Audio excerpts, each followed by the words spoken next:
watch this video. You watch this video. I'll be sharing with you pros and cons of having a car in Canada. And I really want you to watch this video to the end, because at the end of this video, I'm going to be sharing with you my opinion.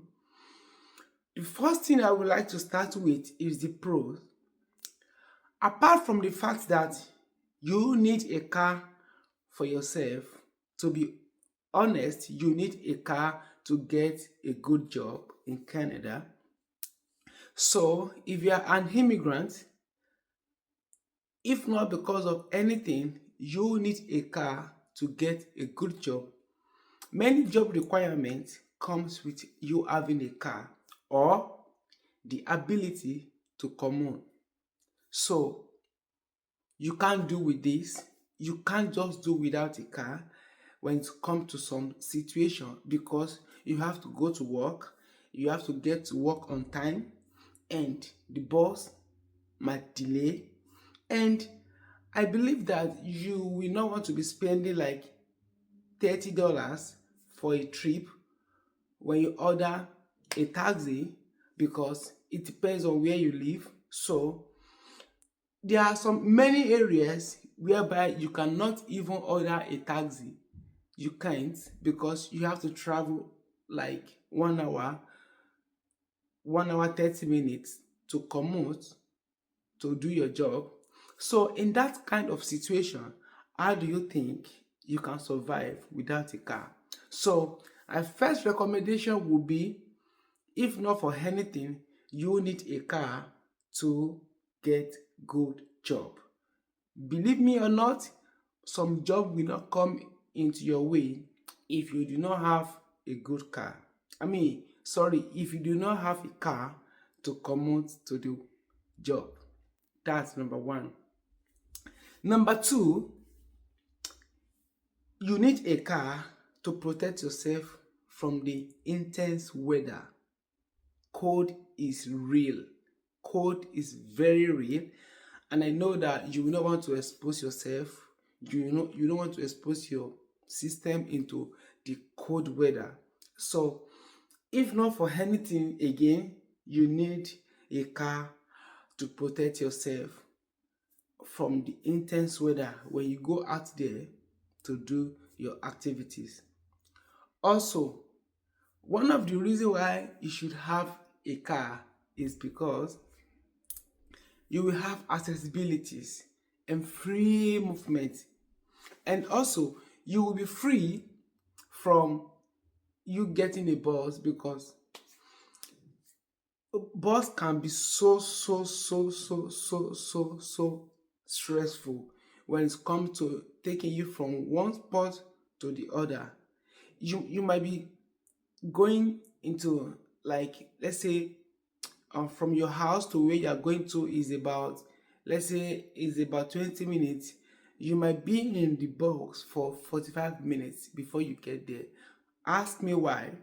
When you take a bus needs to stop at every junction,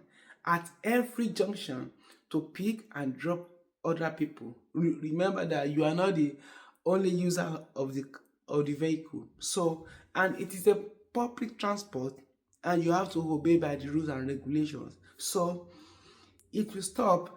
Sometimes if you take a bus from your house to where you're going to, your bus might have about 26 stops, 30 stops, depending on how busy the route is. So just imagine you have to go to like 20 minutes away from your house, 15 minutes away from your house, and you have to be inside the bus for 40 minutes, 1 hour.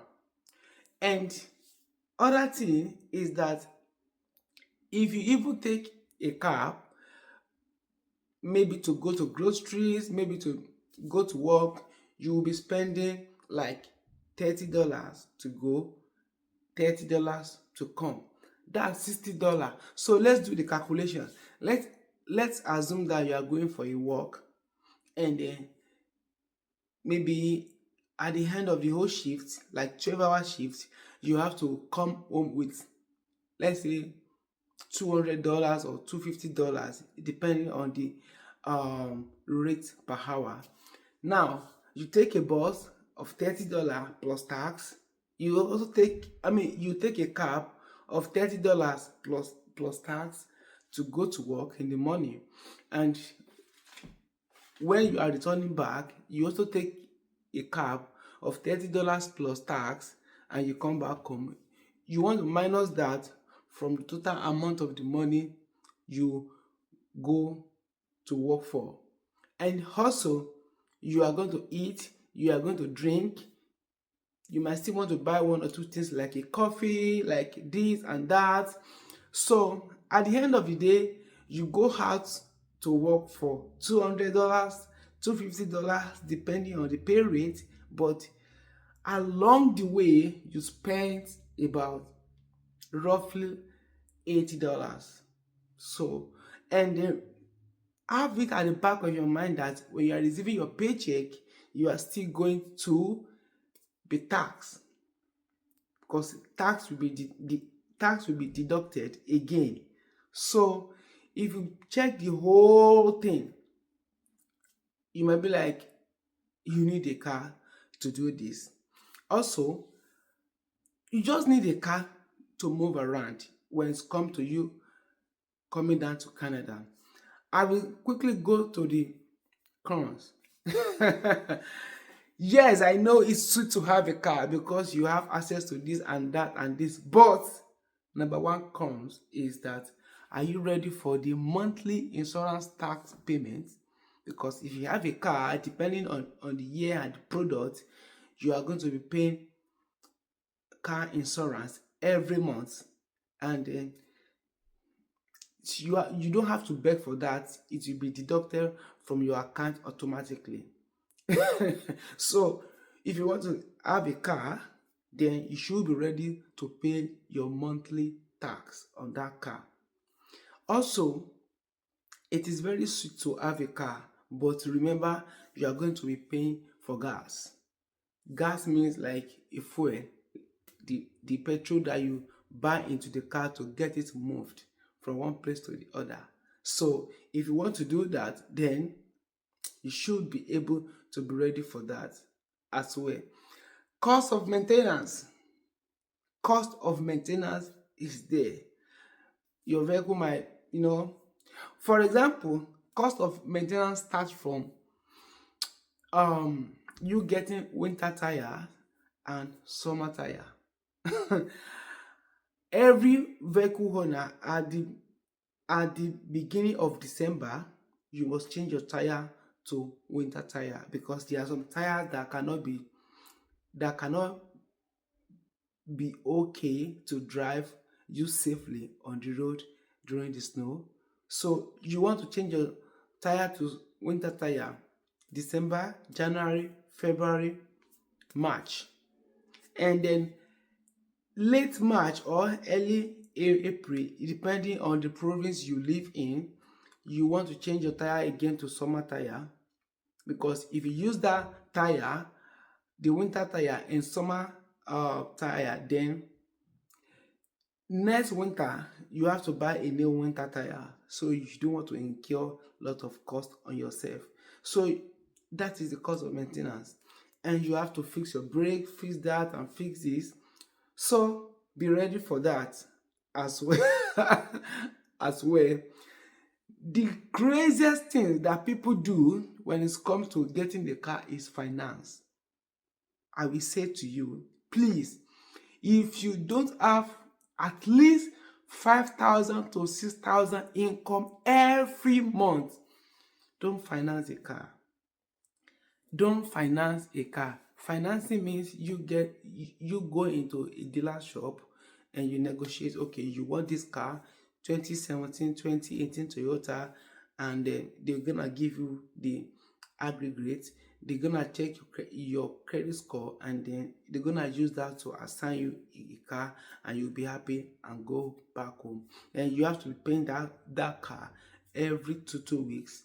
It might be like, depending on the year and the model you get, it might be like $250 or $300 every 2 weeks, plus your tax, plus your house rent, plus your phone bill, plus your electricity. It's crazy. So if you don't earn up to 5,000 to 6,000 monthly, do cross that away. Cross that away. So to make sure that this video is not very long, so those are the things you are going to face if you want to have a car, and those are the things you will be enjoying if you have a car. Also, my opinion towards this is that number one, even though you need a car or even though you do not need a car, check your situation. Is your work is it very closer to your house? If your work is very closer to your house, about 20 minutes, to be sincere, to be honest, my own honest opinion will be, don't buy a car. Don't buy a car. Don't buy a car. All you have to do is just to keep putting yourself in that situation of getting to work, like you spending time in the bus, like 50 minutes to get to your work and 50 minutes to get back home, and that will save you some dollars, right? And then you will not have to pay for gas, for fixing, for oil change, for finance, for monthly insurance on that car.